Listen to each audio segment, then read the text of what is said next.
2014 में BSNL था, India की नंबर 1 गवर्नमेंट कंपनी थी ना। आज BSNL 2024 है, 20 मार्च है, ठीक है।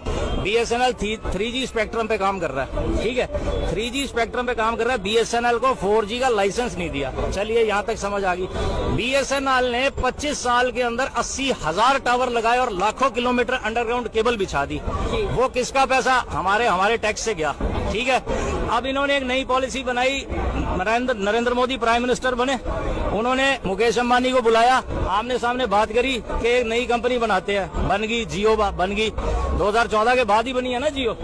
उसके बाद उनको कह दिया कि जी हमारा तो एक टावर नहीं है, नेटवर्क कैसे आएगा। उन्होंने कहा भाई सरकार के 80,000 टावर है BSNL के, उसको हम रोक लेते हैं, उसको हम बैकवर्ड पे ले आते हैं। अब उसका नीलामी ऑक्शन लगा दिया और 2-3 कंपनियां थी। एक वोडाफोन है, वो 60 देशों में, क्योंकि इंग्लैंड की कंपनी है इसलिए बची हुई है, और आइडिया बिड़ला की कंपनी है इसलिए बची है। छोटे प्लेयर तो साफ ही कर दिए इन्होंने, निपटाई दिए। और उसके बाद ये इन्होंने कह दिया कि भाई जो सरकार के 80,000 टावर थे अब वो यूज करेगा जियो।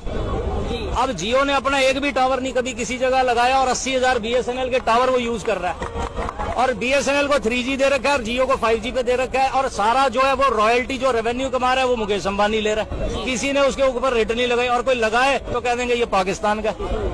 बात को समझने की कोशिश करो, फैक्ट्स को, सच्चाई को समझो। देखिए